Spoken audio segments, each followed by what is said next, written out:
You better take a walk to the water side.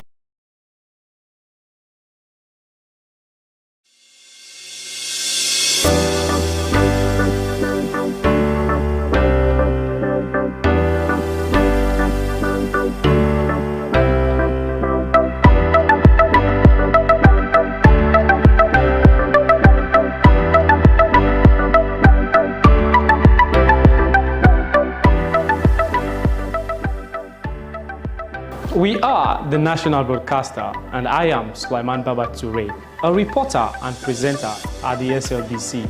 Your voice, my voice. From the commercial department, I am Regina Bangura. You are watching SLBC. Your voice, my voice. I am Jonathan Turner, a reporter for Sierra Leone Broadcasting Corporation, SLBC. As a reporter, I do stories on education, health, politics, and more. Stay glued with SLBC to watch my stories. Your voice, my voice. Lucian Ganda, producer Wayus, and producer and presenter Christian Editions on TV. This is the SLBC. I am William Wise, presenter Wayus and also reporter at the SLBC, and this is the SLBC.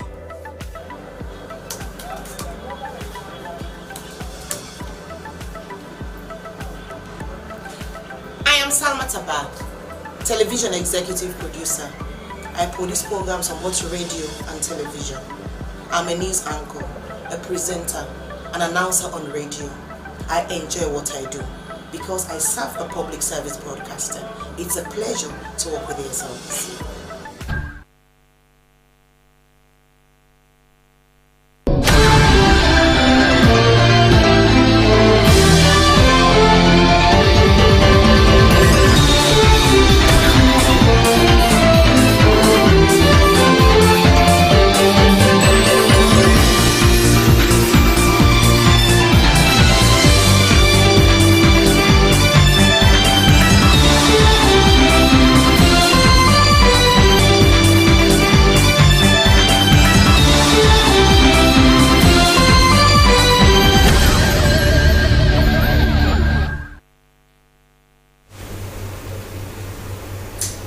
It's a pleasant morning and welcome to news coming to you live from the Sierra Leone Broadcasting Corporation on Channel 31. I am Esther Suzanette Bassi. Coming up, Statistics Sierra Leone trains its master trainers in geographic information systems and cartographic mapping in preparations for the 2026 census. NCRA engages paramount chiefs on the country's civil registration and national registration processes. And sales of ready-made uniforms in schools decrease income of fabric traders and tailors.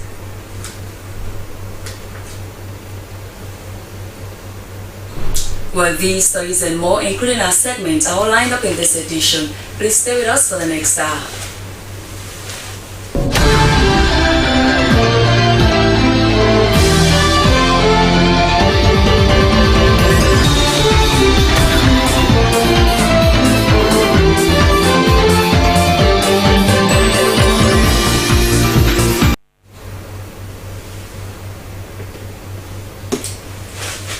Welcome back, and now for our first story. As preparations continue for the 2026 Population and Housing Census, Statistics Sierra Leone has kicked off a training for its master trainers in geographic information systems and cartographic mapping. The initial week-long exercise is targeting the so-called Big 51 master trainers, including IT, data, and GIS officers. Toy Kamara was at the King Hamman Road when the Statistician General and Rubob Johnny launched the training and compiled these reports.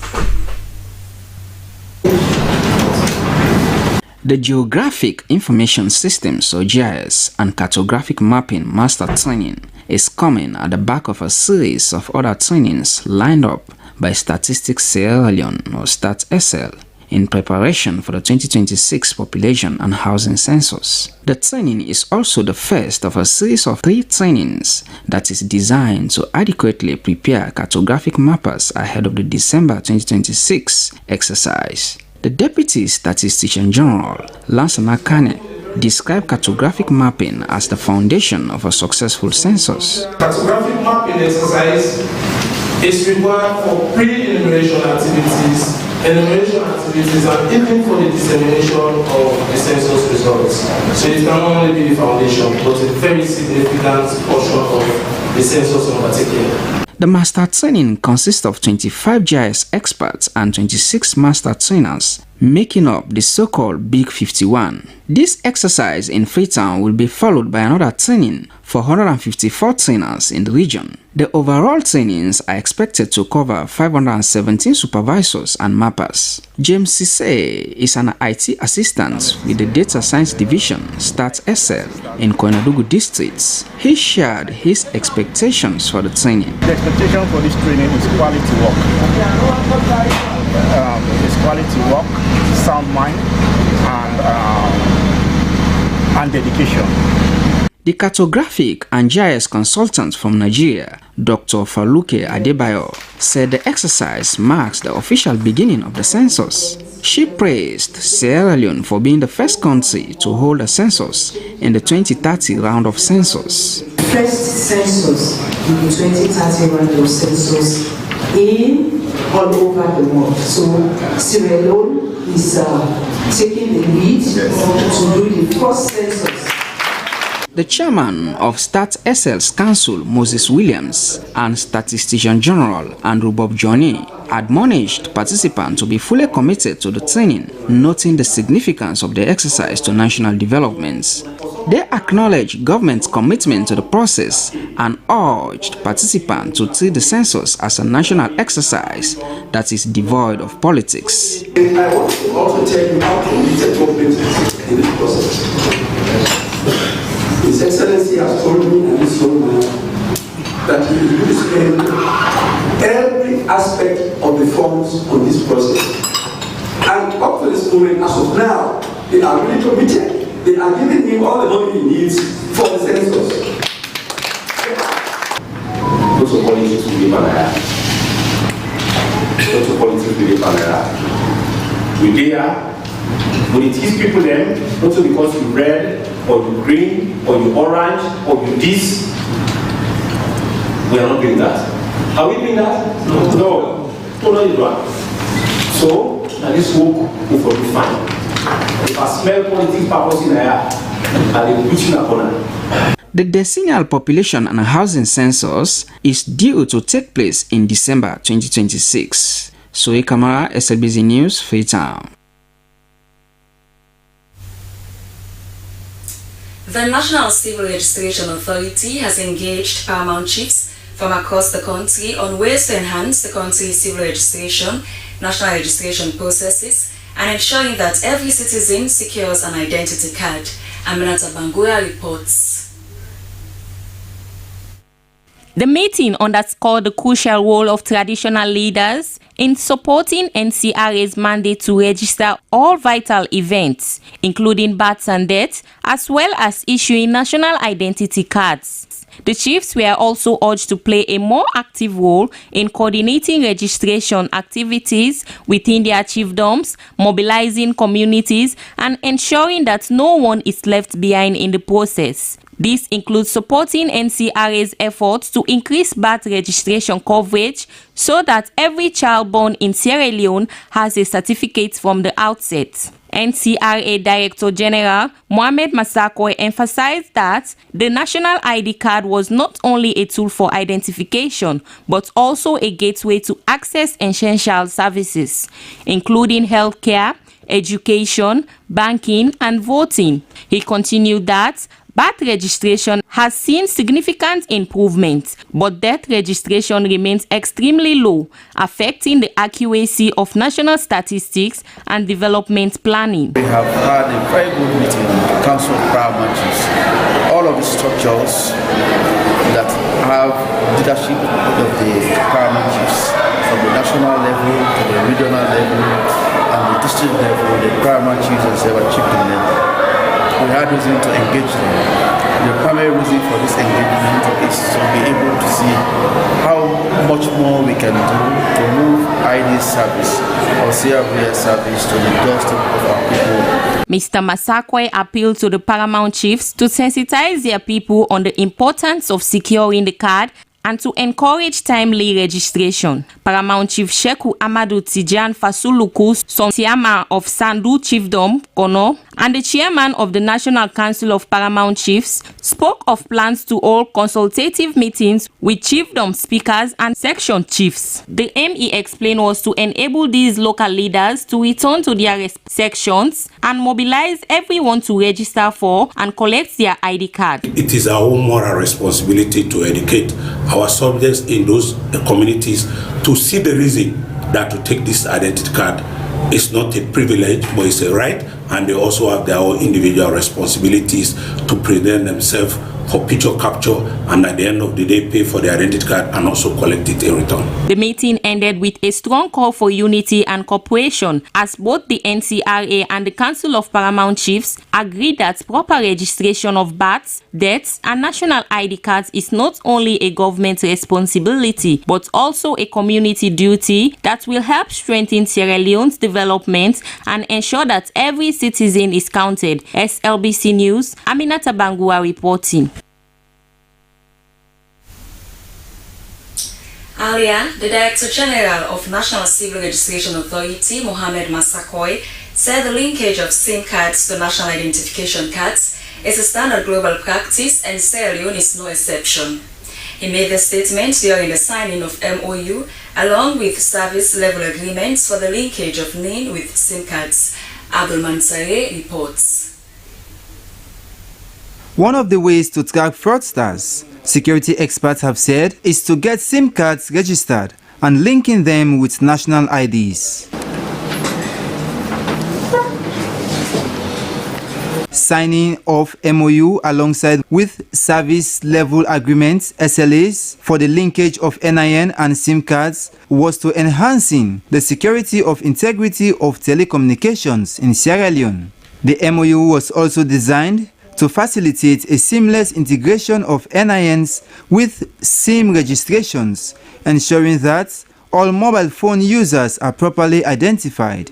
This initiative was part of the government's broader effort to enhance national security, combat fraud, and improve the overall quality of service in the telecommunications sector. The Director of Regulatory Administration, NATCA, Smart Kokofele, said that according to the letter sent by the MNOs, the law that was passed by Parliament to regulate the process of SIM acquisition had some gaps that needed to be reviewed. But there are lacunas within the laws.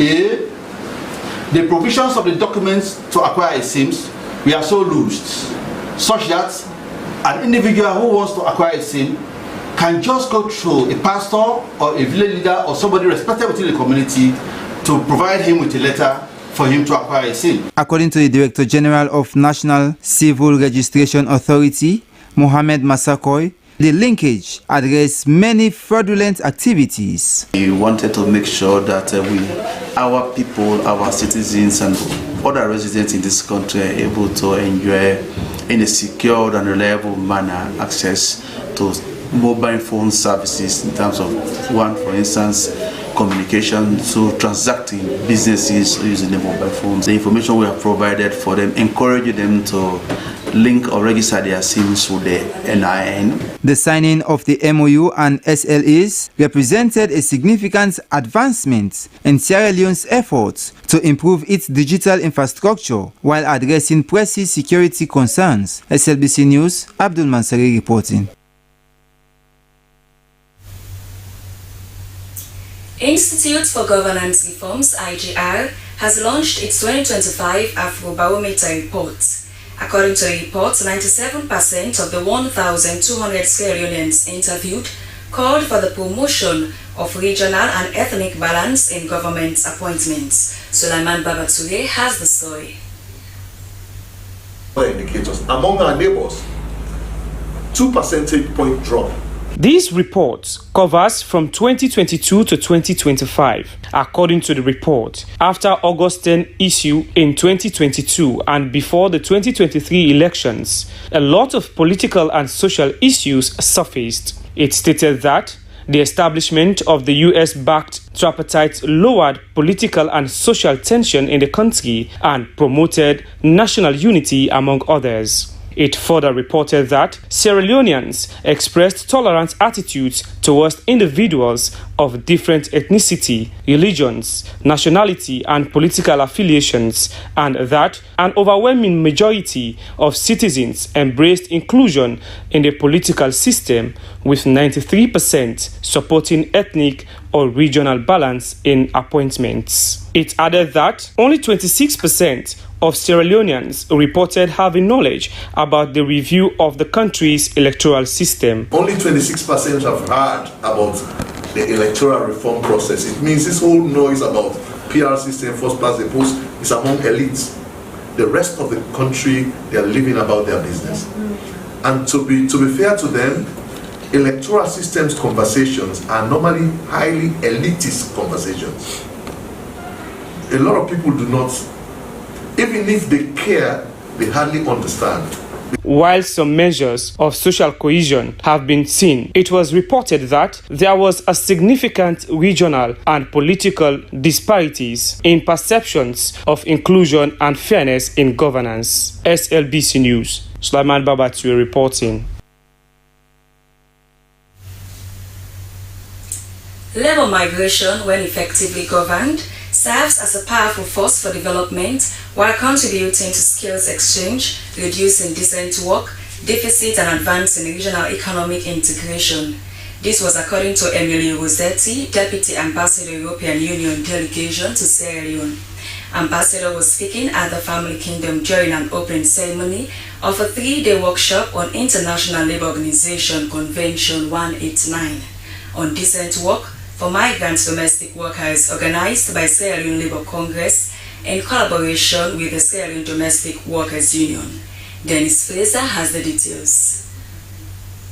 Domestic workers do face across the world. Recently, I was watching a video where the Capacity Building event was a platform to present a better understanding and knowledge in the International Labour Organization Convention 189 or the Domestic Workers Convention 2011, which addresses the issue of labour migration and enhancement of decent work for domestic workers by building stronger cooperation between governments, development partners, and migrant domestic workers themselves. General Secretary Sierra Leone Domestic Workers Union Chelsea Alma Eo said that although Sierra Leone has ratified Convention 189 and a number of other conventions, yet ratification is not the end, but implementation was key in addressing the aspect of trafficking and unfair recruitment processes.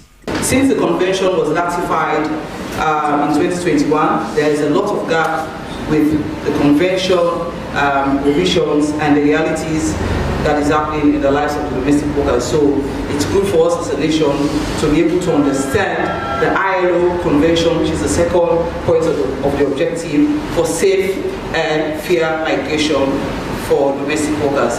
This was further reinforced by the Vice President of the Sierra Leone Labour Congress, Emmanuel Pratt, who also emphasized on the free movement of persons protocol by ECOWAS, AU and ILO. Let us remind ourselves that no work is more and no work is lesser. Domestic and migrant workers keep our home, cities and economy running by valuing them as we value humanity itself. In his statement, the Minister of Employment, Labour and Social Security, Mohamed Ramanswari, noted that although the domestic workforce is fundamental to the fabric of the society and the economy, but still remained invisible and undervalued. He pledged support for protecting and respecting their noble profession, especially those involved in labour migration. Let's maybe unequivocal about this. Our government is deeply committed in advancing the agenda of decent work for all, especially for domestic workers. According to the Deputy Ambassador, European Union Delegation to Sierra Leone, Ambassador Emilio Rossetti, the urgent relevance of ILO Convention 189 is starkly illustrated by recent experience of Sierra Leonean domestic workers in Lebanon. The convention is said is strategically placed to address such vulnerability. Many were forced into makeshift shelters, necessarily limited consular assistance given the war situation. Convention 189's provision in fact directly addresses such vulnerabilities by mandating that domestic workers retain possession of their identity documents, ensuring access to fair terms of employment. Other speakers, including the representative from ECOWAS, Dr. Alves, emphasized on the fact that domestic work are hugely occupied by women, the need for addressing the institutional challenges on gender equality and decent work for migrant domestic workers under the ILO Convention 189. SLBC, Dennis Fraser reporting.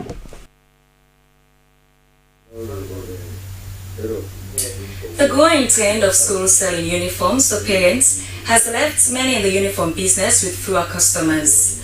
With schools on the verge of reopening, traders and tailors in the central Freetown say they are struggling to make ends meet. Kadia Tutuye compiled this report, read in the studios by Esther Saku.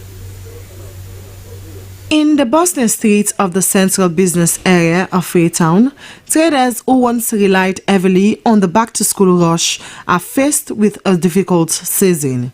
Rows of school uniforms hang in shops and market stalls, but buyers are fewer than expected. Abdul Razak Mansari, a trader, complains of slow sales this year. According to him, parents now buy directly from the schools. First term will be small. No, they sell at school. Previously, uniforms were not sold in schools, but now that they are available, parents buy directly from the schools. Costs remain the same, yet sales are low. We are urging the government to enforce the law so that schools will stop selling uniforms and allowing traders like us to earn a living. And for enforce the law, for let we say we get, say not to now all will be trader. Sadly, the current situation is not only limited to traders of fabrics, but has also affected local tailors who in the past received bulk orders from parents. With schools selling ready-made uniforms, the demand for tailoring services has dropped significantly. According to Usman Kamara, who is a tailor, in previous years, he used to sew lots of uniforms during this time, but now he hardly gets orders. From way school lock, up to now. Since schools closed, parents have not brought uniform for us to sew. Usually by this time of the year, my shop will have full with orders. But now, business is slow. We are asking parents to bring their children's uniform for sewing so that we can continue our work. By the time the shop, up to the shop, but now, one day show. The shift towards ready-made school uniforms may be easing some burdens for parents, but for traders and tailors in Central Freetown, it is yet another challenge in an already tough economy. Elisha Kaba, a parent, shared his perspective, explaining why he prefers to buy ready-made uniforms. Since last year, waiting I buy to this year, at least a little bit go up a little bit. From last year to now, uniform prices have increased slightly. Personally, I prefer buying uniforms directly from schools because the prices are reasonable. If I were to use a tailor, it would not only cost more, but it could also cause delays. As a parent, purchasing uniforms from school is more convenient and affordable.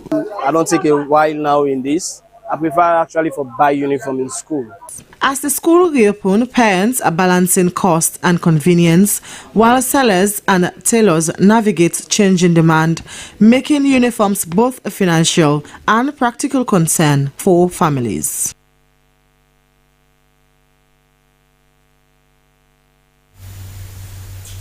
As junior secondary schools begins interviews for pupils who start the National Primary School Examination, our reporter Cecilia Alice visited the West African Methodist Collegiate and the Albert Academy to observe the process.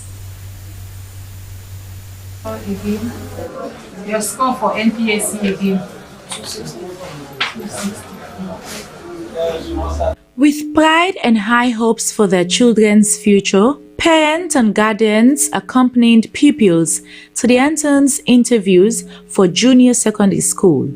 This is the West African Methodist Collegiate School, where The admission process for National Primary School Examination candidates for JSS1 has begun. Now, this marks a crucial step in the academic journey of these pupils as they strive to secure a spot in this esteemed institution. According to the school's principal, hundreds of pupils opted to attend the school, but only those who scored the minimum requirement and above will be admitted. She described the process as smooth and fully in line with the Ministry of Basic and Senior Secondary Education guidelines. Cut-off line for collegiate school is 230. The reason being we don't have enough space, because actually our school is doing very well now, and we had a big number that, chose the school as their first choice. But because of our space, our cutoff line is 230. Board chairman of the West African Methodist Collegiate School, James Fona Sise Esquire, encouraged candidates to believe in themselves and take their studies seriously. He reminded them that collegiate is a grade A school that nurtures future leaders. School matters, but it doesn't matter. It's the individual. Parents, I want to encourage you to support them. It's difficult, things are hard, I agree, but from the little things you have, God is providing. Make sure your children don't come to school and have to beg bread to eat. Don't allow that. Right? So if they have to take vehicles to come, see what you can do, help them. Some of them are very, very young. Don't leave them to walk along the highway. At times, come close to the school, be there until they begin to go and understand things. Right? Do your best. It is hard, but do your best. We live for our kids. We are going. They are coming. If you don't prepare them well, believe me, it's going to be a problem. One newly admitted pupil, Daniel Davidson, from the Boys and Girls Preparatory School, expressed his delight at fulfilling his dream of attending collegiate. He said he looks forward to being guided by the school's strong teaching staff to realize his potential. It has always been my dream to come to West African Methodist Collegiate School. At the Albert Academy, the atmosphere was similar. More than 1,700 pupils sat the exam with hopes of admission, but the administration announced it can only admit 300 pupils as part of its plan to return to a single-shift system.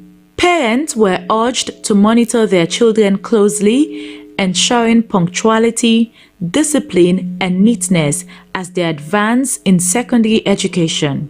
Albert Academy also celebrated Joseph Kanu, the pupil with the highest NPSA score of 336 for the school. He promised to maintain his excellent performance at the next stage of his learning journey. I am so excited. Alright. Yeah, that since when I was in Hong and when they went for public exam, they come out with good results. Study all my books and make sure that I understand. The start of admission interviews for NPSC candidates marks not just the beginning of a new chapter in the lives of these pupils, but also a reminder of the high standards demanded by junior schools and the start of preparations for the Basic Education Certificate Examination (BECE). For many, this moment symbolizes the fulfillment of dreams and the promise of a brighter future. As the country continues to strengthen its educational system, the stories of pupils like Daniel and Joseph reflect both the aspirations of young learners and the responsibility of schools to nurture the nation's next generation of leaders. SLBC News, Cecilia Alice Sise. The Chinese Embassy in Sierra Leone bid farewell to recipients of the 2025 Chinese Government Scholarships. As Emmanuel Samoa reports, about 121 Sierra Leonean students benefited from the full Chinese Government Scholarship.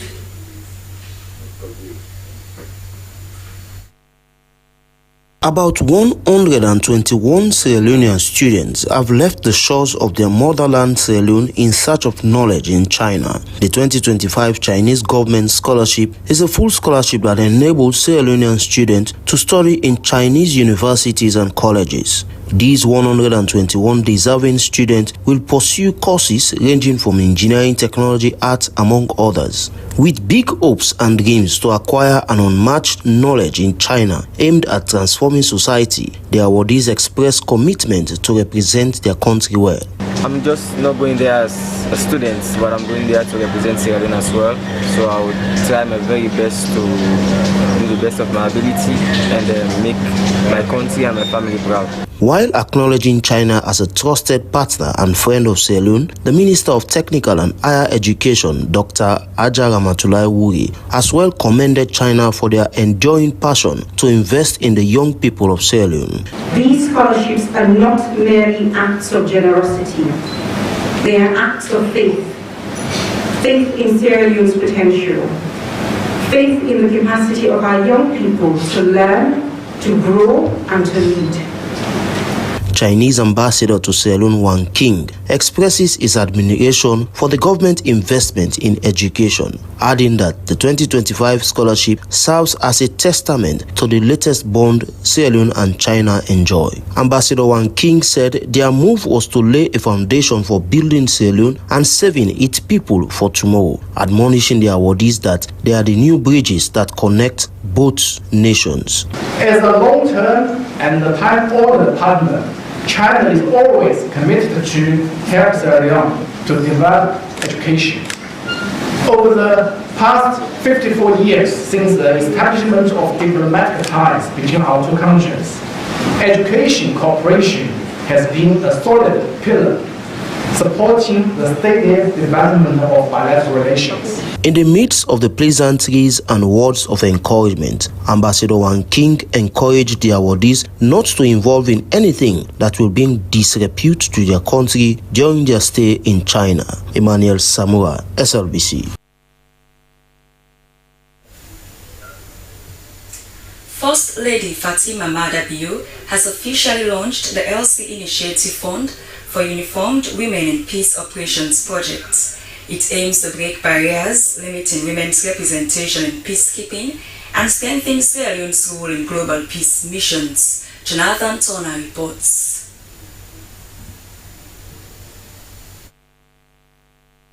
The LC Initiative Fund, managed by UN Women, has awarded funding to the ALSLAF in partnership with UN Women Sierra Leone for a 2-year project designed to enhance the participation, leadership, and capacity of uniformed women through targeted interventions, including reviewing gender mainstreaming policies, upgrading the Peace Mission Training Center, expanding professional development for female personnel, and strengthening health care and reporting systems for sexual and gender-based violence. Commitment required to advance this agenda. Let us join expertise, resources, and advocacy to reposition women and ensure that they don't just meaningfully participate, but that they lead in the Republic of Sierra Leone's armed forces and support peacekeeping operations. Currently, ALSLAF contributes staff officers and military experts to peace operations in the Central African Republic, Democratic Republic of Congo, South Sudan, and Western Sahara, among others. To lead, deploy, and excel within Sierra Leone and outside Sierra Leone, especially operations. Let me affirm the very commitment to our staff leadership to this agenda. We are not just our staff, we are partners. We are determined to lead by example in our nation called Sierra Leone, both at home as well as the international stage. This project marks a crucial step in advancing gender equality and women's empowerment, strengthening leadership, and ensuring that women in uniform have the tools, voice, and support they need to strive and lead. Rise, and everybody rise along. Through this project, we will see reforms in recruitment and promotion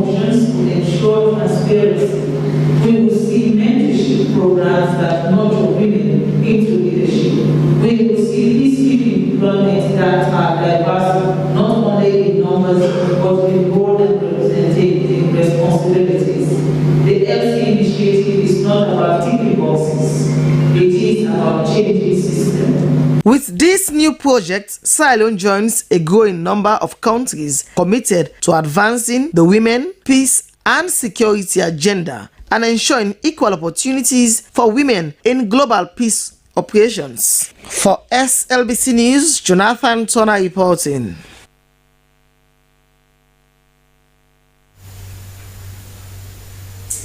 Well, it's now time for our segments, beginning with the international news.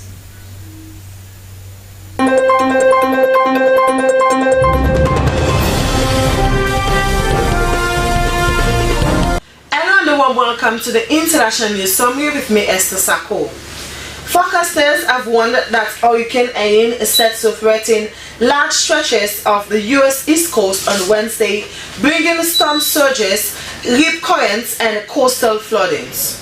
North Carolina is expected to be one of the worst hit areas, but no swimming advisories have been issued at beaches as far north as New Jersey and Delaware. The Outer Banks, a string of barrier islands of North Carolina, are already bracing for the heavy surf and high winds. Authorities have ordered mandatory evacuations of Hatteras and Ocracoke amid fears that the main highway linking them to other islands would become impassable. Meteorologists warn the hurricane is unusually big, with tropical storm winds spanning 230 miles from its core and is forecast to get even bigger. Officials warn that some roadways could be underwater for several days. A prominent South African MP fired shots to fend off a violent attack by a gang on him and two of his colleagues in Cape Town. Ian Cameron, along with two other members of Parliament's Police Committee, Lisa and Nicholas Gotswell, were returning from a work trip when their vehicle was ambushed in the township of Philippi. The assailants smashed the car's windows with bricks, injuring Cameron and Gotswell. Police say two teenagers aged 16 and 18 have been arrested as they investigate a case of attempted murder and attempted hijacking. Crime is a major problem in South Africa, and the country has one of the highest murder rates in the world. Police said one of the suspects were apprehended while seeking medical treatment at a hospital on Tuesday, while another was arrested on a farm early Wednesday, and a search is underway for the third suspect. Human Rights Watch has said in a report that M23 rebels killed at least 140 people in Eastern Democratic Republic of Congo last month in one of the worst atrocities by the armed group since its resurgence in late 2021. The rebels have previously strongly denied any role in these killings, calling the charges a blatant misrepresentation of the facts. Fighting between government troops and M23 escalated in January when the rebels captured large parts of the mineral-rich east, including the regional capital Goma. UN says thousands of people have been killed and hundreds of thousands of civilians forced from their homes in the ongoing conflict. And finally, Sudan is in the grip of a worsening health emergency. The Ministry of Health has reported 1,575 new cholera infections and 22 deaths in just the past week. That brings the total confirmed cases to over 101,000, with 2,515 lives lost since the outbreak was officially declared in August 2024. The epidemic has now spread to all 18 states of the country. Since April 2023, Sudan has been engulfed in violent conflict between the Sudanese military and the Rapid Support Forces, or RSF, with the healthcare system collapsing under the combined pressure of war and disease. Sudan is now facing one of the most severe humanitarian crises in the world. That's all for our international news summary from the Sierra Leone Broadcasting Corporation. I am Esther Sako. Goodbye.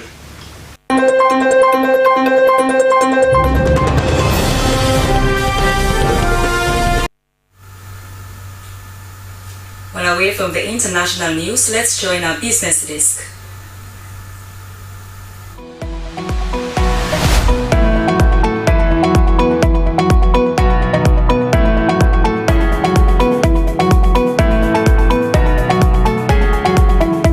Hello and welcome to Business Update, the segment that brings you the insights in business and current contributions towards positively impacting the economy. I'm Tennis Freezer.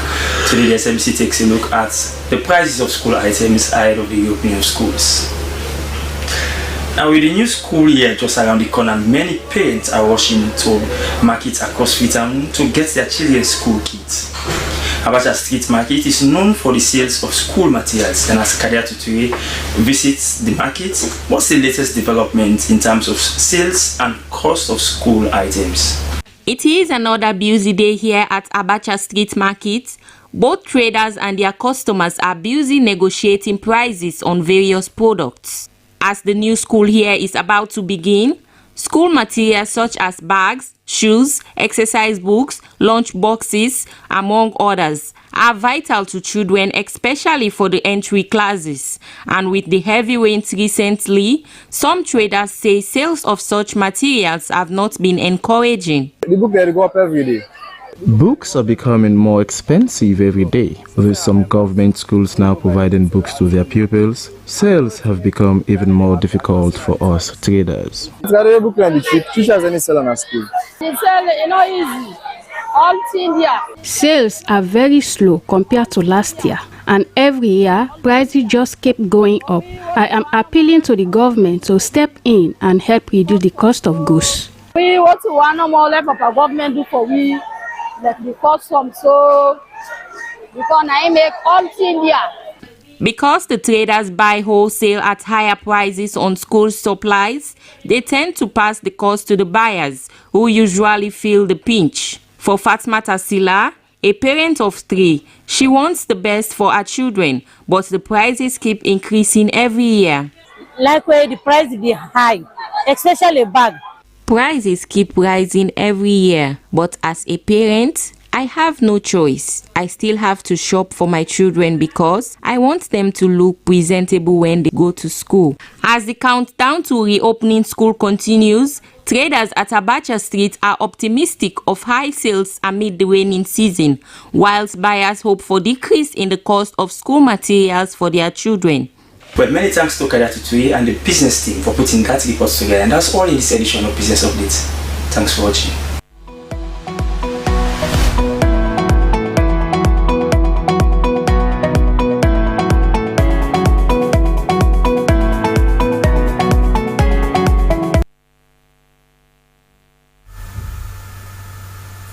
And now for our final segment, let's move over to our sports desk.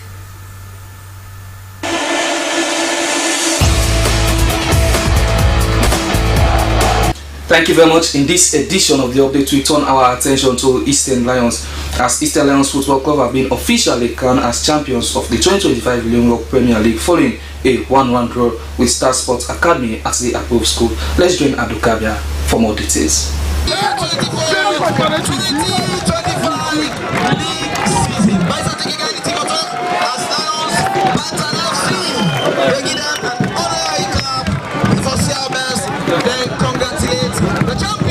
In a show of sportsmanship, Star Sports Academy gave the champions a guard of honor as they took to the field. The match itself was a spirited affair. Star Sports Academy's brilliant forward Larry opened the scoring to put the home crowd on edge, but Sam Diallo scored the equalizer for Eastern Lions, ensuring the game ended 1 apiece. Larry was later named as man of the match for his impressive performance. The triumphant moment marks a significant milestone for Eastern Lions, who now hold the record for the most league titles in Sierra Leonean football history.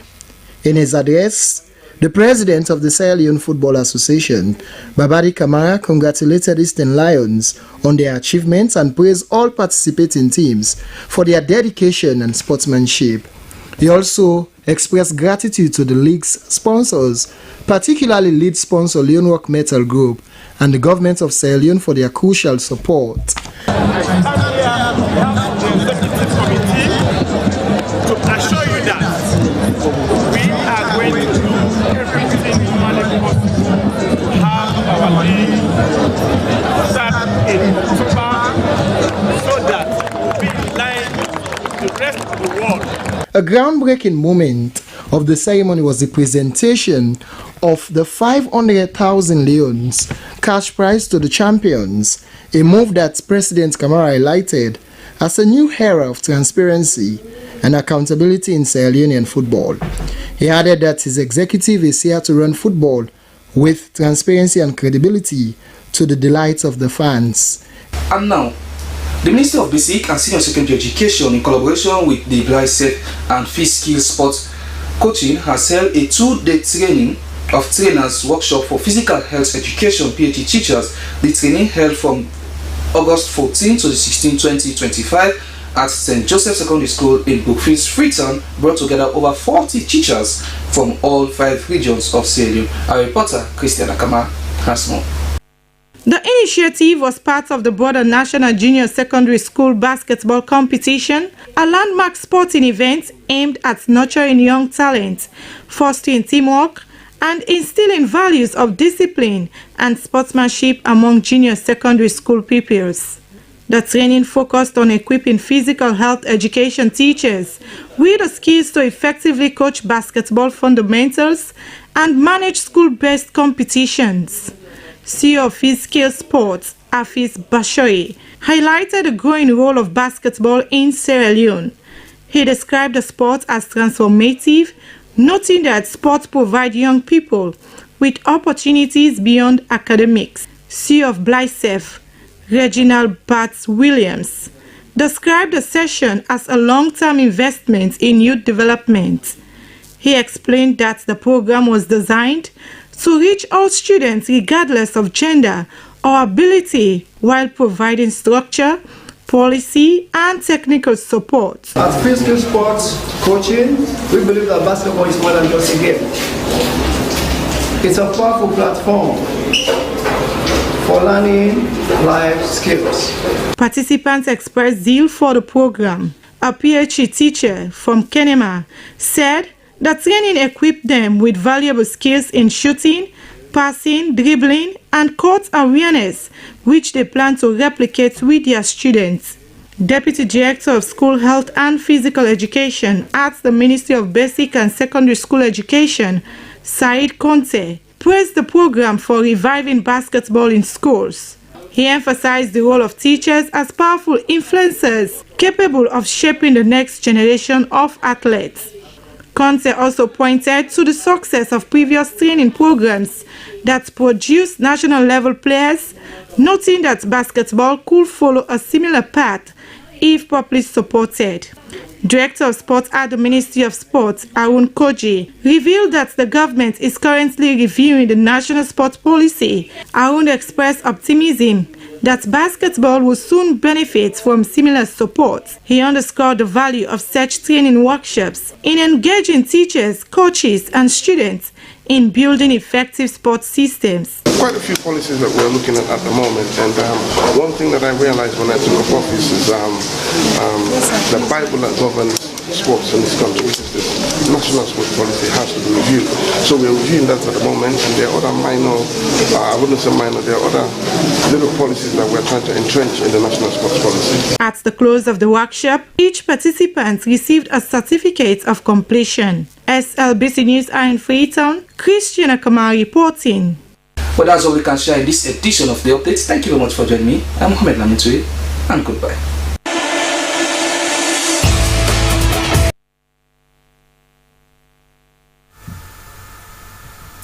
Many thanks to our sports desk. Now to end the news, the main points again. As preparations continue for the 2026 Population and Housing Census, Statistics Sierra Leone has kicked off a training for its master trainers in geographic information systems and cartographic mapping. The initial week-long exercise is targeting the so-called Big 51 master trainers, including IT, data, and GIS officers. The National Civil Registration Authority has engaged paramount chiefs from across the country on ways to enhance the civil country's registration, national registration processes, and ensuring that every citizen secures an identity card. And the growing trend of schools selling already prepared uniforms directly to parents have been left many in the uniform business with fewer customers and dwindling incomes. With schools on the verge of reopening and with the current status quo, traders and tailors in central Freetown say they are struggling to make ends meet. Well, that's how we wrap up this morning edition of News Hour from the SLBC. I am Esther Susanette Sibasi. Thanks for watching. Continue to stay glued.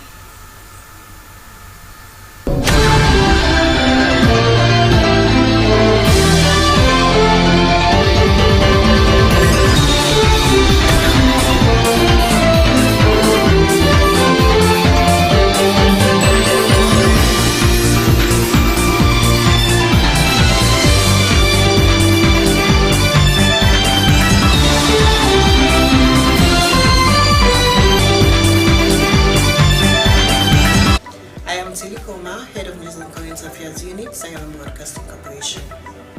Our news hour now covers several segments. We have entertainment, business, weather, sports, ferry schedule, and human interest stories, not forgetting politics.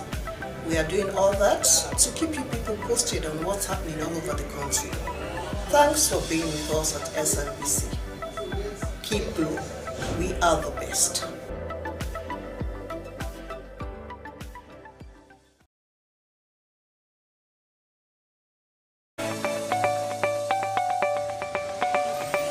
In every city, every town, every village, a student dreams of success. A parent hopes, a teacher prepares. This is not just another program. This is the key to unlocking potential. Welcome to Learning Hour, an inspiring journey through English language and mathematics, designed for WASC candidates across Sierra Leone. Join us on the Sierra Leone Broadcasting Corporation television. Expert teaching. Focused lessons. Real preparation. No distractions, no excuses, just learning. Because when we learn, we grow. When we grow, we rise. Learning Hour. Powering your future.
You better take a walk to the water side.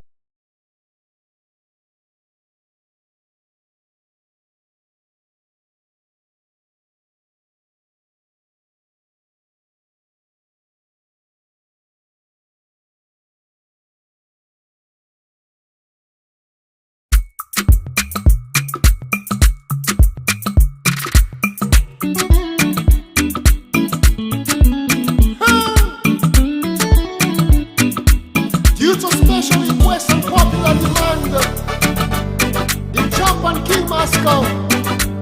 Back again with the remix. We come on a salon. We come to England.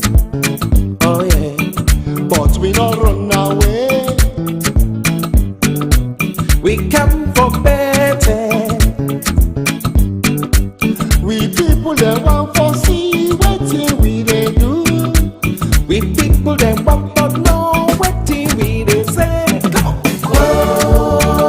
Oh, we like we salon. Oh now. Yeah, yeah. Oh, we like we salon. We get we fine beach. We get with sunshine. Oh, we get fine bubble them. Whoa now. We get fine TT them. Whoa now. We get we diamond, bauxite and kimberlite. Better than now for that make we tell you say. Oh, we like we salon.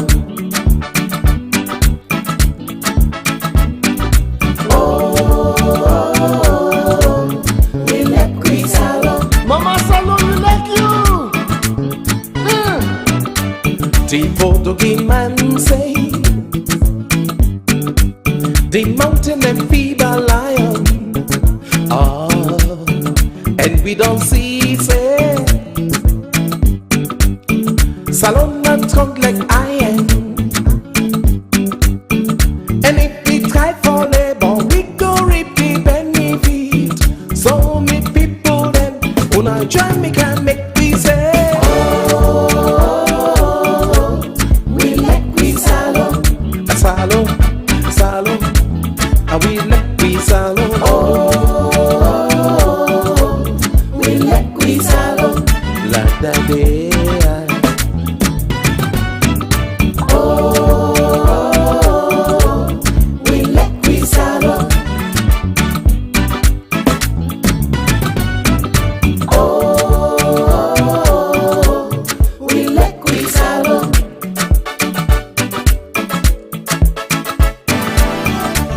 We sweet, sweet salon. We like you too much. We sweet, sweet salon. We like you pass mark. We sweet, sweet salon. Hey!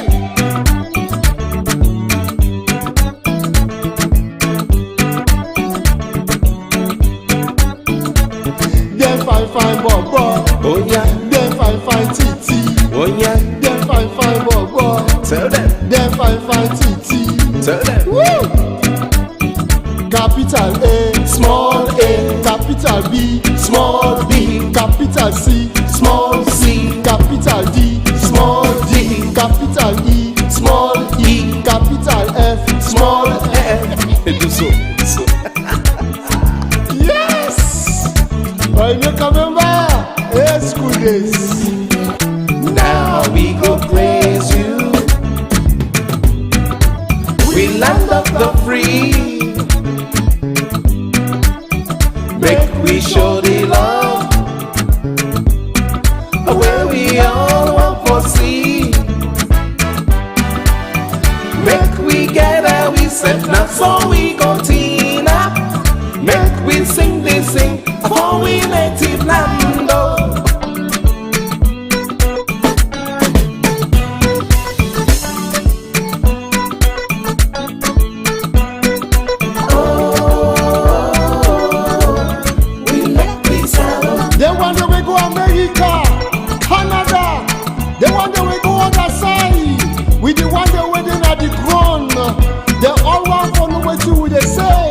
Salon, we like you. Bad one. Yeah. Yes, Mama Salon. We got love for you. Beaucoup love.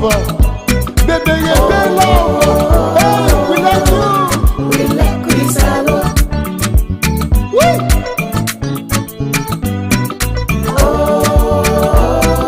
Hey, Salon. We like you, Salon. You make a member. Capital A, small a, capital B, small b, capital C, small c.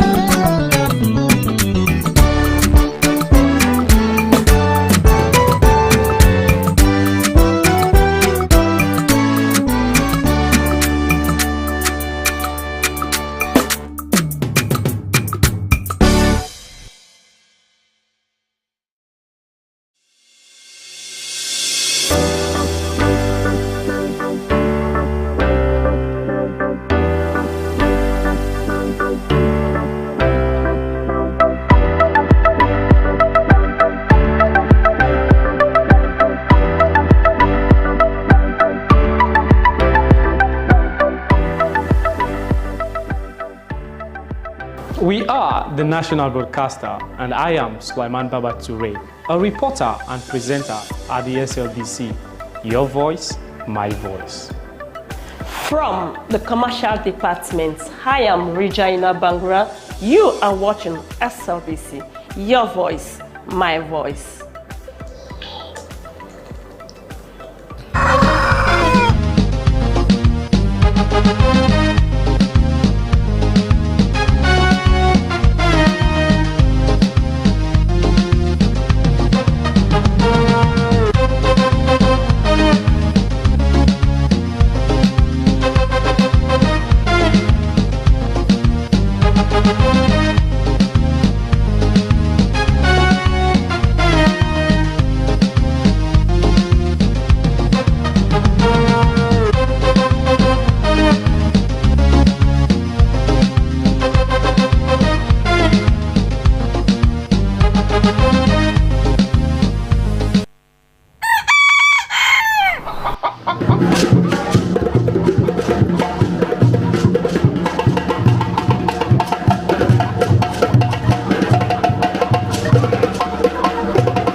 Hello dear, it's Ati. Welcome to your breakfast program, Good Morning Sierra Leone, reaching you live from the Sierra Leone Broadcasting Corporation television on channel 31. Of course, today happens to be Thursday, 21st day in the month of August 2025. This program, as always, starts with analysis and divergence of news and news and current affairs happenings in the country. We are your presenters, Dennis Fraser. And I am Esther Sako. Our quote of the day comes from Ronald Reagan, and it says, "A political party cannot be all things to all people. It must represent certain fundamental beliefs which must not be compromised to political expediency or simply to swell its numbers." Certainly, as always, that's a food for thought, especially for we have some members of society currently that are really politically correct. And so in order for you to beat the trends, you have to, put your thinking caps on, as always. So coming up in the program this morning, SLPP National Publicity Secretary speaks on social media rumors of division among senior party stalwarts. Consumers, civil society organizations express concern over fake and expired goods. And Sierra Leone for the first time celebrates World Senior Citizens Day today. These issues plus more are also going to be dealt with in the next hour of the program. Stay with us. This is Good Morning Sierra Leone.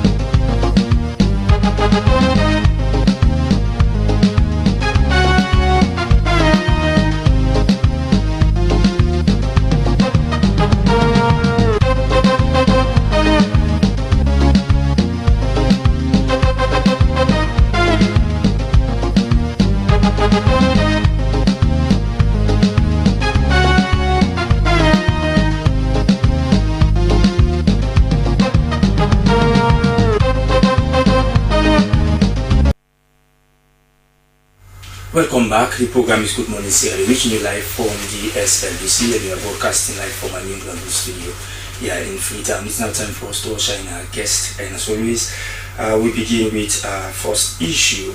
The Sierra Leone People's Party, one of the country's oldest and most resilient political parties, has long been regarded as a symbol of unity, withstanding the pressure of both governance and opposition. However, following the recent National Delegates Conference, signs of internal challenges have begun to surface among senior party stalwarts, according to some social media commentators.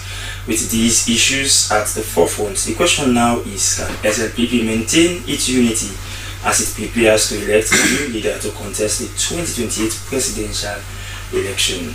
But to shed more light on this, we've been joined in the studio by, of course, the newly elected National Publicity Secretary of the SLPP, Moses Mambu, and he's formerly called Seso Mambu.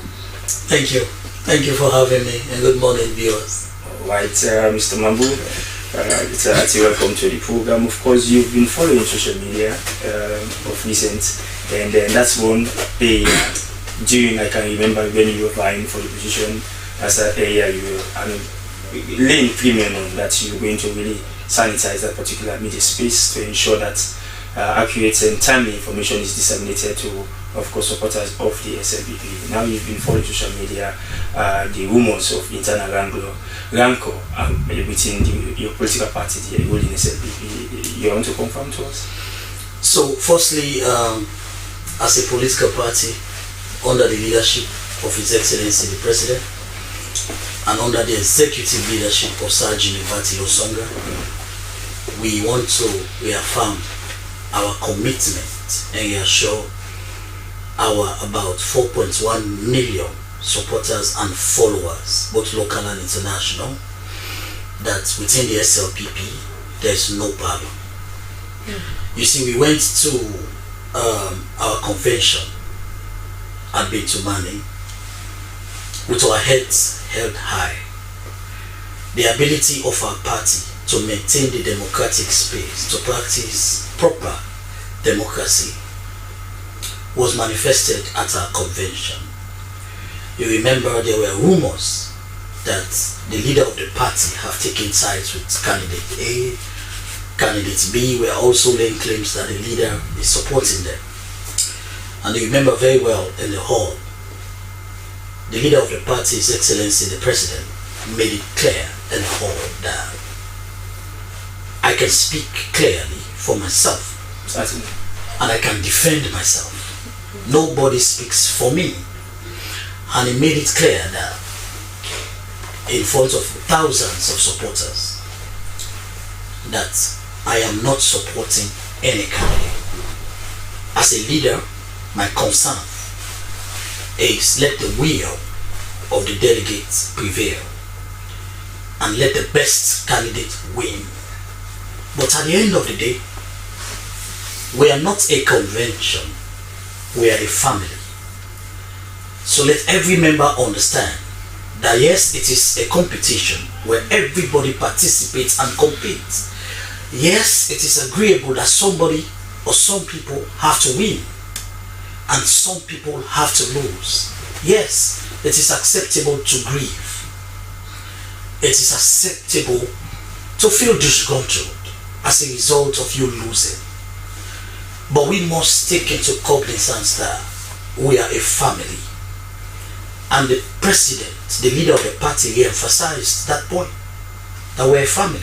All right, irrespective of wherever you come from. In as much as you are here to really dispel those rumors of disunity within your party, maybe don't you think all of these are coming as a result of party supporters didn't see the executive going around maybe across the country calling on for peace and unity? Because when once there is election, of course, you know, whether it's intra or inter, there is always this tendency for disunity.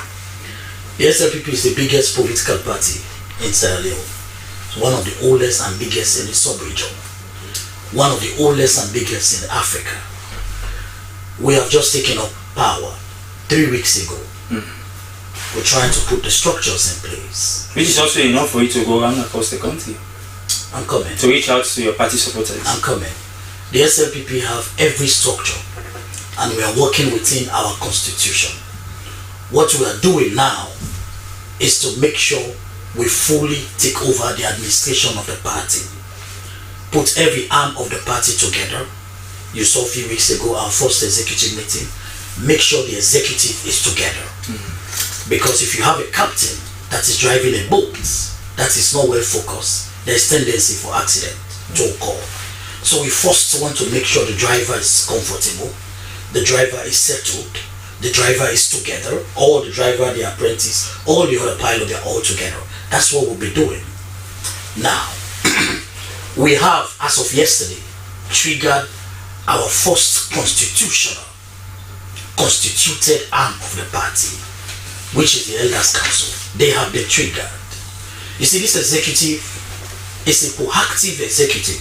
We're not here to be reactive, but we're here to be proactive. In as much as these are skirmishes, it is okay in a family. In a family that is big in size as the SLPP, there will always be skirmishes at the side. That's okay. We accept that. But what we are doing, we are not underrating any woman. We are not taking any woman for granted. We are making sure we trigger the apparatus within the party that the constitution gives us the powers to do. In what way? For example, we have triggered the Elders Council as of yesterday. Give them 2 mandates. Let them diagnose. You know, if you take your vehicle to the garage, the first thing is the fitter is going to do, right, is to diagnose the problem, right? What is going on with this car? What is happening? And then after diagnosing the problem, maybe what you are anticipating as the driver or the owner of the vehicle is not even what the problem is with the vehicle.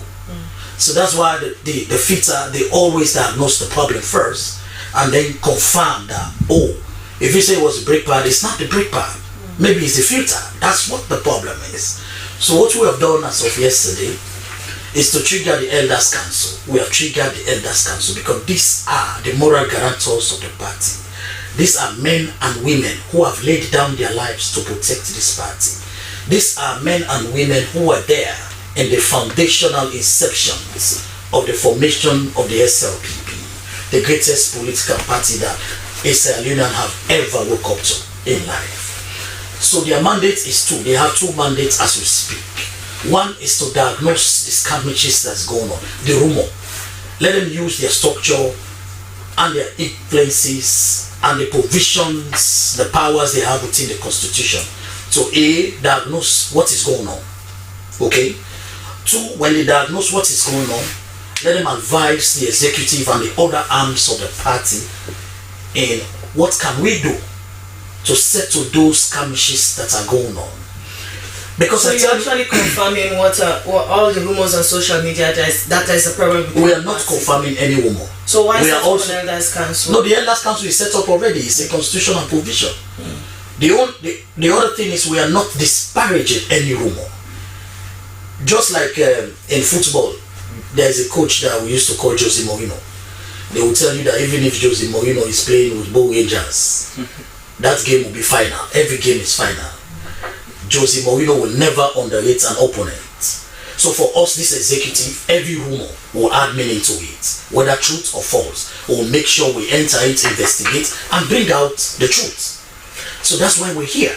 We are not taking any information for granted as an executive, because we are focused on 2 things. 1, to make sure we support the leader, His Excellency the President, in implementing his big 5, which have been yielding a lot of successes in transforming this country, both locally and internationally. 2, to make sure we position this party to maintain political power democratically in 2028. and we are unapologetic about that. So we are forming this bandwagon of about 4.1 million supporters and sympathizers to join the boat with a very determined national executive newly put together by the delegate conference to make sure we march to the polls with no distraction. The 4.1 million statistics is from no turning back. You said what? The 4.1 million statistics you make mention of is from where? The SLPP have, from our database, we have more than about 4.1 million sympathizers and supporters. Okay.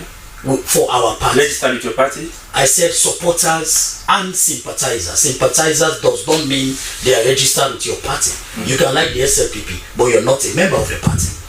You can be in love with the SLPP based on our values, our procedures, our policies. You can be in love with the party. So you can be sympathizing with our policies because they resonate with your beliefs and your ideals as a citizen. So we have about 4.1 in Sierra Leone and outside Sierra Leone. That's a huge number. We are keeping that base together. We are forming a circle around those bases. However, we are a family. There will be issues. We accept that. It's okay. We went into an election. People will feel aggrieved. It's okay. The leader of the party and the chairman of our party recognize that. That is why, even among these rumors that are going on, we are using the carrot and stick approach. We are making sure we take every rumor, we diagnose those rumors, look at the facts within those rumors, use the structures within our party constitution, use them effectively to make sure we bring everybody together, hear their sides of the story, listen to their concern, because this is a grassroots executive. Okay. This is the first time in a long while the SLPP delegates have actually elected a grassroots motivated executive. We listen to the concern of our membership. We listened to their cries. We listen and bring those information, those feedbacks into what we do within our party apparatus to make sure we use the structures that we have to bring everybody together. Let me tell you this. I listened to the leader of our party, His Excellency President Julius Madabio, when he spoke at Betumani. He said two things. He said the SLPP is a family, and as a family we must have one goal, that there are no winners and there are no losers. We all competed, just that everybody that competed cannot occupy a position at the same time. There must be Moses at this time, or there must be somebody else at this time. That's okay. We must embrace each other as a political party and focus on the bigger picture. What is the bigger picture? He said, he asked himself this question and he threw that challenge to the membership of the party in the convention. What is this bigger picture? To continue delivering for the people of this country. Because the SLPP political party, make no mistake about it, my sister, is the only foundational political party who have this country at heart, whose policies have been affecting positively the lives of Sierra Leone. You remember 1996, for example, in our recent memory, it was the SLPP who laid a foundational future for this country. For example, look at the NACIT. When the SLPP at that time got the NACIT, people would say, oh, the SLPP don't sell Gaddafi, yes, they don't go build NACIT. They didn't know that the SLPP was laying a foundation that generations yet to come will benefit from day to day. Thousands of retired Sierra Leoneans are benefiting from NACIT. That is the foundation we want to build. Look at when we came to power in 2018. President Bio declared the free quality education. People were saying in the debates, I remember very well, people were saying, hey, what's why you put money for can implement free quality education for everybody? Where are you getting the money from? Where are you getting the resources from? Sierra Leone don't even have that bandwagon of resources. President Bio said, I believe in the people. I believe in this country's potential of young people. If we want to move as a country and compete with other countries and build a middle-level economy, we must invest in the human being. Okay. I don't have the money today, but I have the will of the people. If I can have the will of the people as a soldier, as a fighter, someone who laid down his life when some were on the bed, during the war. Someone who was manning checkpoint to defend the lives and properties of this country. I will find the money. Everybody surprised. Okay. When President Bio won the election in 2018, few weeks after he won, he majestically, forcefully declared free quality education for kids in this country. We saw a 300% increment in access alone, just access alone, over 300% increment, which means over the years, doors have been shut to the potential. You see, a few days ago, I was walking along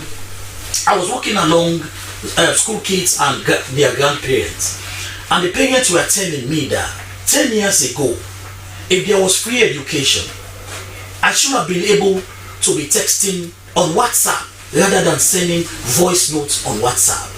You know, I felt touched. The passion, the tears on my eyes were coming down. You know why? Because before the advent of President Bio and the SLPP in 2018, millions of Sierra Leoneans were being left out just because they were deprived of access to education, which is a right. But when President Bio came, just check, when President Bio came, in 2018 we have over 100,000 kids that took public exams. Okay. More than 90,000 passed. So check that to today. We have more than 3.5 million kids in school today as a result of President Bio removing the barriers to access to education. Okay. These are things you cannot contest. So as a party, we as an executive, firebrand, fired up, ready to go. We are here, I am here, on behalf of the party, calling on every member, whether you're a stakeholder or you're a grassroots. You have a moral obligation to this country. Because if the SLPP fails, Sierra Leone fails. Because the SLPP is the only foundational political party that has this country at heart. So it's a must that wherever you are, under the sound of my voice, wherever you are listening to me or watching me from, you have the moral obligation as a sympathizer or a party member to think twice about actions that will degenerate into the skirmishes that we are talking about. That is why I'm here to do two things. One, to reaffirm to our sympathizers and supporters that there is no problem within the SLP. But the things on social media are different because there are evidence to the effect. That is why we ourselves as a party, that is why we are not disparaging those rumors. So we took all those rumors into account. That is why we have handed over all of those rumors by triggering the Elders Council in our party. We have transferred those rumors to them. Say, hey, Elders Council, you are the moral guarantors of this party. You laid the foundation of this party. You have served this party in various capacities over the years. At leadership point, at grassroots level, you have served this party. These are the rumors that are going round. Look at it. Diagnose it for us as an executive. They are now working as of today. The Elders Councils are working to diagnose the skirmishes, because I call them skirmishes because these are not problems that are not surmountable. The SLPP have succeeded winters, hurricanes. We have stood the test of time in this country.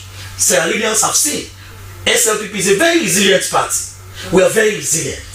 So I want to assure Sierra Leoneans that those skirmishes, through the rumors that they are getting in social media, they are going to be diagnosed. The truth is going to come out. Now the Elders Council are going to use their constitutional mandate that they have to bring everybody together.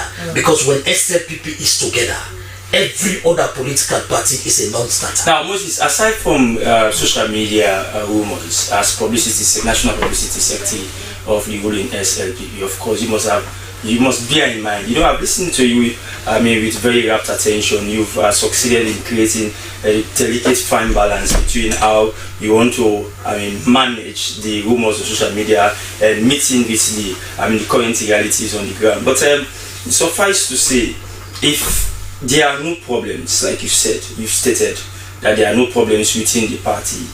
Now, elections give and take. They exposes a lot of things. They open new wounds and dissatisfactions here and there. Even if it's for a camera standing in front of us, as long as people will have to vote for one to take it. Yes. After that election, we know what obtains in Sierra Leone currently. So now that you've given the Elders Council the mandate to really go around, party supporters and of course sympathizers, Their mandate first is to diagnose what is going on. Certainly, that's what those I'm saying. rumors have been transferred to them. Say, hey, if they want to diagnose that, they have to go to party supporters and sympathizers. They are using different methodologies. I still don't deny you. Okay, they will be coming out with a release. So when they come out to release regarding the methodologies they are going to use, I will communicate it to the public. But you cannot do such thing without involving deep. Of course, that's what I was going to tell you. What is the problem? That is part of it. That's why I said I don't want to speak for the Elders Council because they have their modus operandi.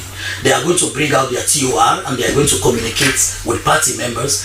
If those communications meet the threshold for public consumptions, I will effectively and immediately. Moses, give and take. The issue why we are belaboring on this particular issue is because the SLPP, I beg your pardon, now has the huge task to maintain its power. Yes. Of course, it's the ruling party, and then it has the opposition APC to contend with for the 2028. No, we are not contending with APC and other political parties. Yes. Good. So, if that is the mandate of this particular executive, very soon you will have your flag bearer that will take the party to elections. Now, if you cannot go to party supporters to really bring them together, because the biggest task right now is unity. Yes. There's unity among the party. The biggest mistake for the SLP to make currently is for disunity to be abroad in the party. Don't you think? Thank you very much. And I know party supporters, sympathizers, they are listening to you. There are millions out there who are listening to you when you speak. You see, the SLPP is a very unique political party. You need a very special lens to be able to understand the dynamics of SLPP. But we display, if you, the media, pay keen attention to what happened in Betobani. Yeah. We saw many handshakes after the results were announced, but later on hold on. Follow first the build-up to Betobani. You saw the tensions within the party. The democratic tensions. That's what we are saying. People supporting this, people supporting that one. You saw the ganglings within social media. But when we get to Betobani on day one, when the leader spoke at Betobani, you saw a lot of those rumors that were going around subsided. Now at the end of day two, you saw all candidates, those who won, those who lost, plus the leader, the first lady, the deputy leader, all stakeholders of the party were on stage. And making mention of that, no, let me just make this one. Making mention of that, we saw after the Bintumani, when elections were announced, handshakes, there were handshakes. We saw, others were like provoking another camp, others, and that provocation, reached out to a place where people least expected that it will go, and then making someone to even become dissatisfied over a particular, slang that was used or invective that was used on that particular person. Okay, so this is the beauty of SLPP. Okay. And this is the beauty of democracy. You see, in democracy, people win and people celebrate. Sometimes your celebration cannot sit well with other people. Sometimes your celebrations can be overreached, but that is okay. You see, that is why at SLPP, we believe in giving voice to our party members. We believe in coordinating our party to effectively deal with issues that comes in our party. We do not believe in making sure we as an executive be drivers to divide the party. We are sitting on the driver's seat to make sure we drive home unity among our party. But at the same time, the SLPP political party since inception is the most democratic party. In fact, when you want to see clear democracy in Sierra Leone, Mr. Bamboo, we are not dispelling all those facts. But what rumors, as you can attest on social media, saying the party is divided. Some are saying there is Papa, some are saying there is SLPP. And there are different camps in the same SLPP. Let me tell you this. The SLPP is more united today than ever before, than we have ever been. I can tell you that. You see, some of the things that are happening, we know this is politics. Sometimes something can be small. There are people in quarters that want to make it big. I can tell you authoritatively as the spokesman for the great SLPP that the party SLPP, under the leadership of our leader, Brigadier Julius Madabio, His Excellency, we are more united today than ever before. I told you when I started in the inception that what is happening in the party is okay. It's okay to lose an election. It's okay to grieve. It's okay. There's no crime in grieving. That's why it's an orange leaf. Of course. Olive leaf. I just told you. Imagine you are in your family. You are in your house. You have a father. the mother and the kids, all of you are fighting. Where did you run go? Where did you go to? For solace and problem solving. You run to the grandparents if they are alive, right? You run to the family moral guarantors. Okay. In the context of the SLPP, our moral guarantors are our elders. I told you when I started that we have triggered a arm of the party that's very important, which is the Elders Council. Okay. The party have given them a mandate to diagnose what is going on with regards the little skirmishes. Okay. What is going on, and also give them a mandate after diagnosing those little skirmishes to try to solve them, bring them together, bring everybody together and try to solve them. And I can tell you that is what is going on right now. But the exaggeration of problem within the SLPP is not the way it seems as social media is putting it. I can tell you effectively. Let's start with the executive, for example. Yes. In our executive, everybody we are supporting different people build up to the convention. But I saw something in our first executive meeting. I don't have the authority to break it here, but I will, as the mouthpiece of the party, for other political parties to learn. You know, in our first executive meeting, when the chairman, Sergeant Batilo Songa, admonished the members, the executive, that the destiny, I don't know if you have looked at a movie called Malin, where they said in the beginning there is an interest in the destiny of the whole nation, rests in the shoulder of one man. And Sir Jimmy Batilo Songa, who is a political scientist, said the destiny of this party of 4.1 million and more supporters and sympathizers rests on the shoulder. You know, Moses, I'm mad the way you've taken your enthusiasm. No, let me learn. You learn. But I don't want to miss this point. No, I'm just referencing something. You come back to your point. You stopped at Mali. You come back there. I'm just trying to express some admiration, seeing the way you brought your enthusiasm from the CSO angle, coming to a political party. Now you are carrying a political party cap. Yes. And I'm seeing that kind of enthusiasm. Although a lot of no, you have not seen nothing yet. But what colleagues, this is just listen. Colleagues CSOs have members have asked you to denounce the name CSO. CSO is the brand, bro. CSO is the brand. I continue for my stuff. Okay. Before we go for a break. So CSO is the brand. Okay. It's always going to be there. But everybody in this world know that Mambu is the spokesperson for the SLP, the greatest political party alive today. Everybody knows that. Oh yeah, not political. So for me, as I said, the chairman, Sergeant Batilo Songa, said, quickly, the future and the destiny of this party rests on the shoulder of 37 of us. Imagine 4.1 million supporters and sympathizers. Looking up to 37 people. Yes, looking up to 37 people. Okay. The chairman started crying. He said, I'm emotional because resting the shoulder of millions of Is it crying because you don't interact? No. He was crying because he was passionate for the privilege that the supporters and delegates gave him to lead the bandwagon, the greatest political party alive today, which is the SLPP. And we all became emotional. And after that, we all agreed together that this executive, we are going to work together. Nobody is going to break us. We are going to rally around our chairman, Sir Jimmy Batilo Songa, and we are going to rally and form a straight line behind our leader, who is going to take us into the next flag bearer race, and will come out victorious. The day we have a flag bearer, that's the end of the election. Thank you very much. Thank you very much. And Moses Mambu, the newly elected National Publicity Secretary of the SLPP, as he has been taking us to rumors on social media that has to speak with division within senior party stalwarts. Well, it's now time for us to go for a short break, and when we come back, we continue with the program. Continue to stay with us. As a mother of the house, whenever I want to prepare palm soup, there's no need pounding palm fruit. All I need is Nkulenu's Ghana's original palm soup base. My soup is done, and its preparation, it is not difficult at all. Nkulenu palm soup base, it's easily done with no difficulties. Just take few ladles and your soup is done. And its flavor, it's amazing. This is Nkulenu's Ghana's original palm soup base. And this is Nkulenu's Ghana's original spiced palm soup base. Iron fruit and turkey berries are naturally added. Also available brown gold natural cocoa powder, sunny gold brown sugar, neat fufu flour, shito, pisap and moringa. All available at Nyami Ado Enterprise, 1 Lower Waterloo Street, Freetown. Inkulenu Palm Soup Base. Ghanaian original taste.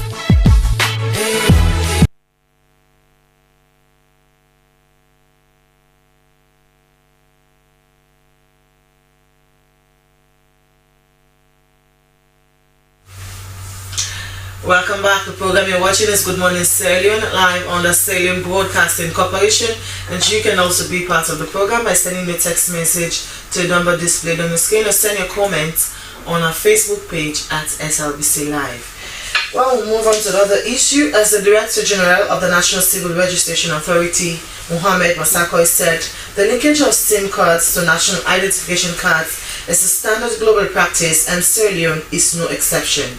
He made this statement during the signing of an MOU along with service level agreements for the linkage of NIN with SIM cards. Abdul Mansaye was at the signing at the NATCOM office and filed in this report.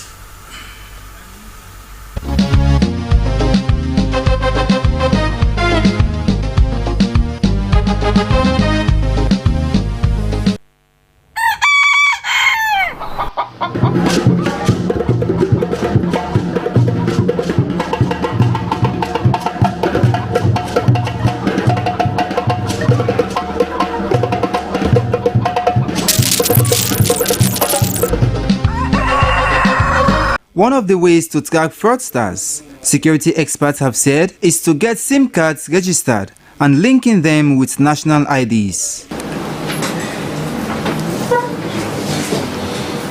Signing of MOU alongside with service level agreements SLAs for the linkage of NIN and SIM cards was to enhancing the security of integrity of telecommunications in Sierra Leone. The MOU was also designed to facilitate a seamless integration of NINs with SIM registrations, ensuring that all mobile phone users are properly identified.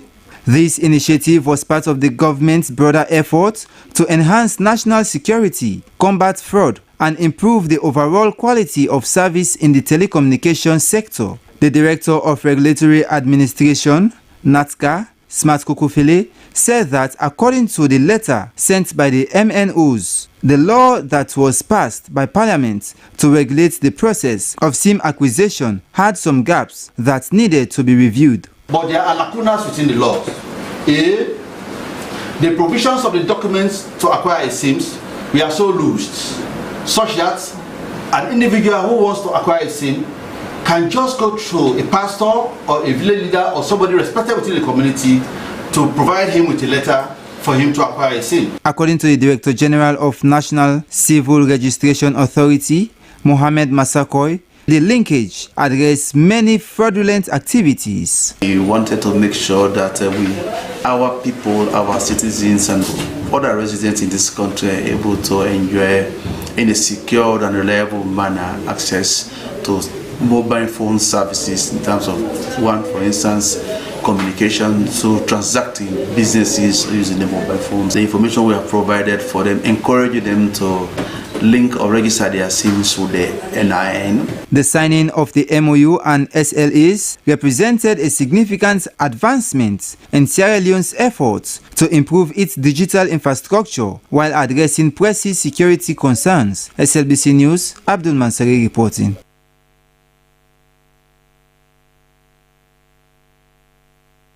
Welcome back. The program is Good Morning Sierra Leone. Of course, thanks to Anata Fufana for putting that report together. Of course, I beg your pardon, Abdul Mansari, for that report. We still have the National Publicity Secretary for the ruling Sierra Leone People's Party in the studio, the person of Moses Mambo. Mr. Mambo, before we went for that break, of course, you were highlighting, some of the mandates of the National Elders Council, to try and see our best. Of course, you will be that kind of consensus within the party, even as you move towards, getting your flag career and, going forward into 2028. Yes. Aside from that, what other mandates will this Elders Council be charged with? It's to make sure that they take the driver's seat as elders. So now not only diagnose, but then detect early warning signs. Okay. So after detecting what is going on now, when they settle it, They are now going to be. Are they going to be reporting back to the executive? Of course, that's the constitutional mandate. They are going to be reporting to the national executive through the office of the chairman, and then the chairman will then brief the leader of the party, who is the president.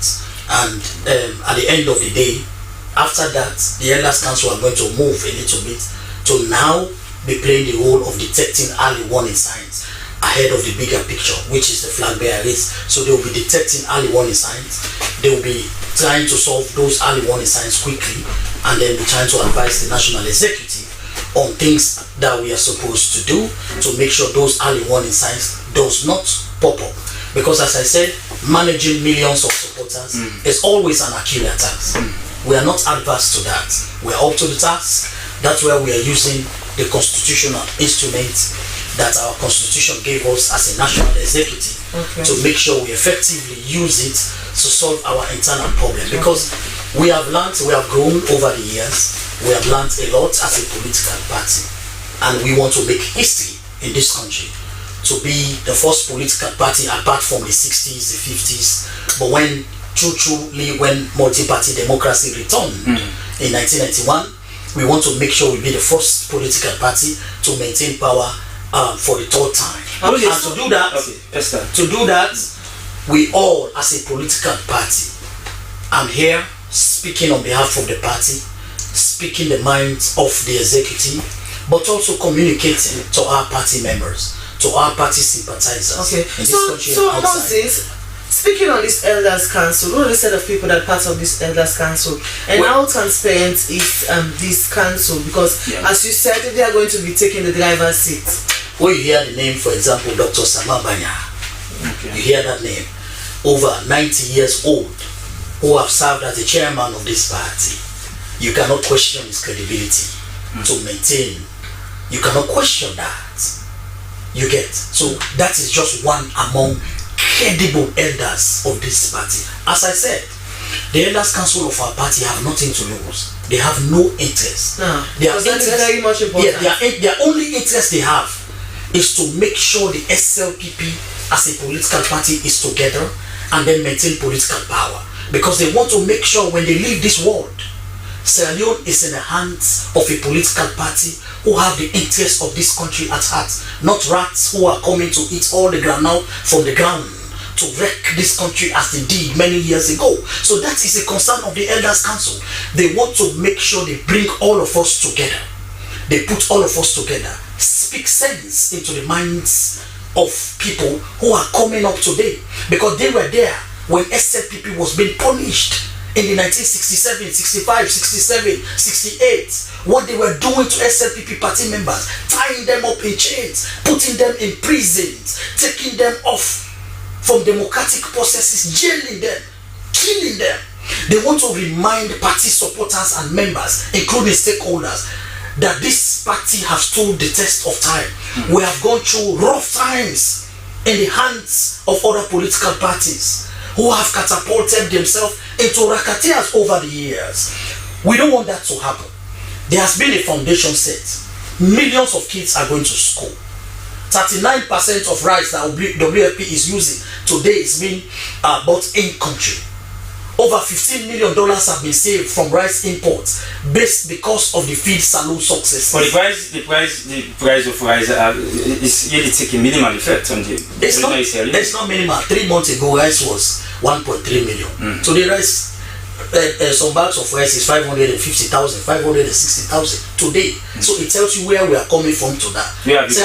Sierra Leone have been a baki, anything that. Where did you bought that at that price? Where did you bought that rice? You say, well, go after here, we can go to the market, you will see. Because there are the various types of rice in the market. Now, as a national executive, of course, you are tasked with the mandate of 3 years mandate of taking the party into the next general election in 2028. Yes. And of course, you know, I know you'll be putting up the building blocks, but again, managing the expectations of not only sympathizers but supporters of the party. Yes. I mean, can be something of a daunting task if it's not managed properly or effectively. I'm coming. Just so to make the point, there's others who might be thinking that they've served the party for a long time, they've been loyal to the party, but they've gotten minimal benefits out of that.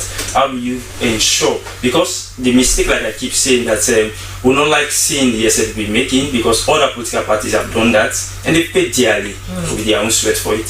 So let me use the parliamentary standing orders, which they used to say SO2, and say this in Creole.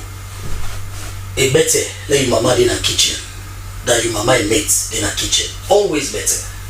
Even if your mama not give you better, yes, it's always good for your mom to be in the kitchen, right? Than your mom's mate. It's always important. I am saying this because we only have one pantry, and the pantry does not know tribe, does not know region, does not know where you're coming from. But we are all standing under this pantry. But when it comes to resources, it's not everybody that's going to benefit from that pantry. But what if it's the child thinks otherwise? Then as soon as the mom is there, I don't think the mom is there. I'm coming, but one thing everybody benefit from the pantry is the shade. Okay. You can be under the shade of the pantry.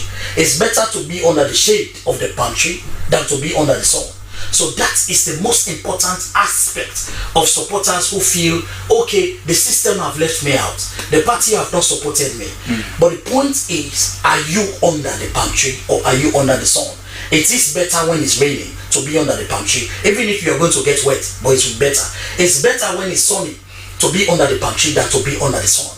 Because even your heart, your body language will speak effectively when you are under the pantry than when you are under the sun. So today, those of you who are watching me or under my voice, wherever you are, it is better that the pantry is over us than we all move to the sun. That will be a detriment, not only to our party supporters, but to this country. And final term, yes, in office. Yes. Do you think that the president has really done enough to put your party in a proper fitting? No, what the president is giving out is bonus. You see, bonus as in what? Yeah, you see, I was in a UN session a few days ago. Okay. Where communication experts around the world were discussing democracies in the world. And there was a guy from Pakistan, it was a Zoom meeting, a guy from Pakistan mentioned Sierra Leone in the meeting and said, I saw revolution, democratic revolution in the transformation of human capital development in Sierra Leone, which Pakistan have been emulating to make sure they implement free quality education, take human capital as the center of the drivers. No country drives if the people are not capacitated in terms of education and skills. That has been the foundation of this particular government.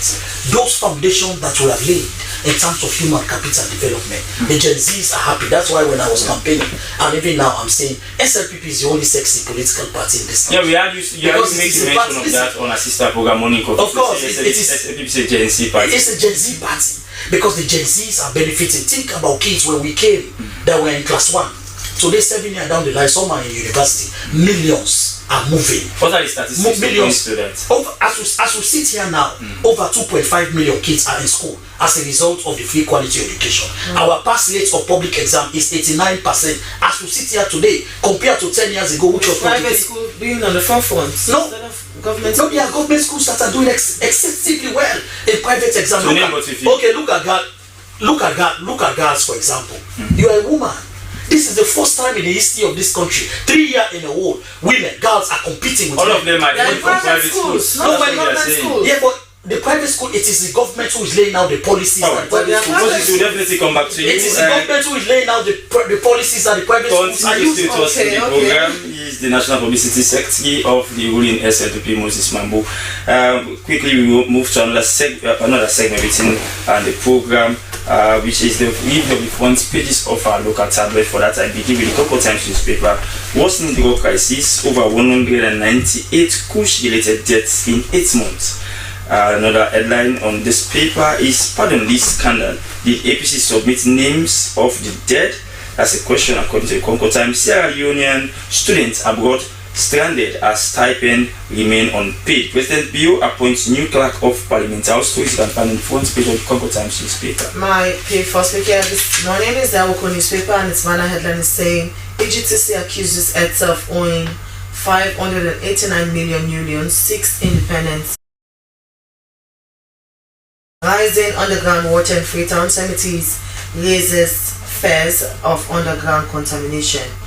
And free quality school education enrolls soars to 3.1 million pupils. That is directly quoting the Education Minister, Colonel Zaki. For more, you're going for the Awuko newspaper. Every newspaper has on its front page BBC One's potential flooding in Freetown. Waterloo welcomes Hotel Commercial Bank. Labour Minister engages Sierra Leone Brewery. Our stories you can find on the front page of the AYV newspaper. Global Times has a banner headline that's saying Council of Paramount Chiefs backs NCRA to drive identity rollout. President Bill's flagship project, Why I Moved from Education to Agriculture, in quotation. SLRSA ED wants road safety cause. Well, these stories and many more you can find on the Global Times newspaper. My final pick for today's newspaper review is the exclusive newspaper. It has APC MPs backlog salaries paid. To go with that story is a portrait of the opposition leader in Parliament, Honorable Abu Kabo. Sierra Leone named among nations with lowest fuel prices. Lunge Power Development constructs 6 houses in Madina Town. All stories you can find on the front page of exclusive newspaper. My final pick is a satellite newspaper, and its banner headline says, as debate over PR system eats up, former MP justifies proportional representation. And there is a picture of Honorable Robin Fale. Ahead of 2026 FIFA World Cup qualifiers, SLFA President offers Southern Arena as Leone Stars training camp. These stories and many more you can find on satellite newspaper. But we must quickly note that these headlines read out does not reflect the views of the SLBC, but the views of the various newspapers that we have highlighted. Quickly over to you, Mr. Mambu.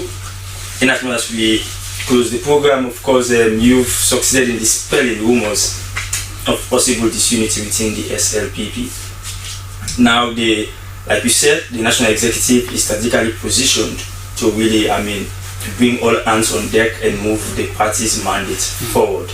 Now, what should Sierra Leoneans or even party stalwarts or supporters and sympathizers of the SLPP be looking forward to see in the not too distant future?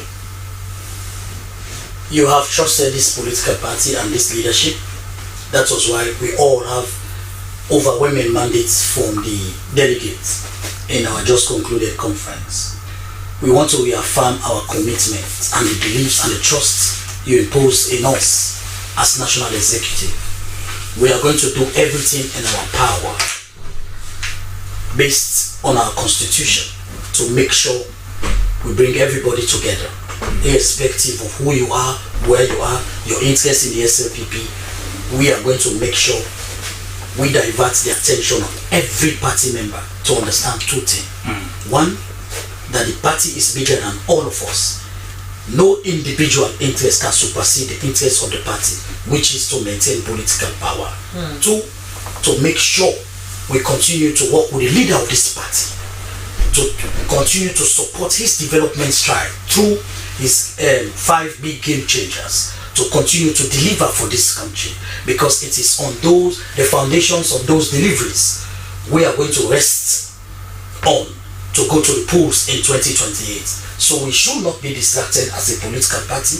We are not distracted as a political party, but those little skirmishes around, we are calling on every supporter, every stakeholder to come on board to join us, so that 2028, our determination is to win the 2028 elections on first ballot, which is something we have promised, we have held ourselves accountable to do, and we are going to do it. Quickly, in 30 seconds, how would you ensure you sanitize social media? Because as you made mention, you have about 4.1 million party supporters and sympathizers. There are some certain supporters that depend on social media to get information, and there are, as you are saying, there are only rumors on social media, but there are videos and that's his office to come forward with timely information. So how would you ensure that you sanitize that space so that your party members would not believe that your party is divided? So currently I'm putting together a team, but even putting together the team, my office is already all over social media. Even yesterday I put out a video disparaging the rumor. I understand the power and the strength of social media.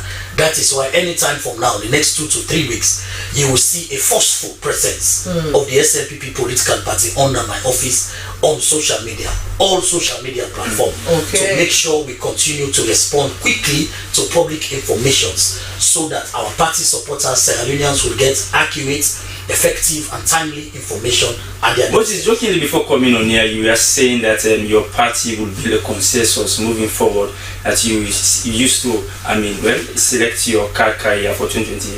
You see, the SLPP is the most democratic party. We have been setting a scenario, for example, in our head, where everybody who are vying for position within the SLPP can just come together and say, you know what, Moses, you are the flag bearer for 2028. All of us will rally around. But you've not. I'm making a scenario. I'm drawing a scenario within the context of your question.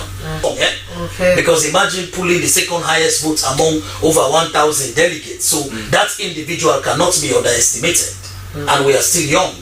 So for some of us, that's why we are building our political capital, to make sure we continue giving our party supporters and Sierra Leoneans. With the many aspirants coming forward, do you think that will be an easy task for you to select one? It's going to be an easy task, because the SLPP is a very democratic party, but also very focused to make sure we have the best candidates. And I will quote the leader again, His Excellency President Julius Madabio, as I round up: the will of the people. To your public broadcaster, dear Slbc, if you can, have a wonderful day. Bye-bye. Goodbye.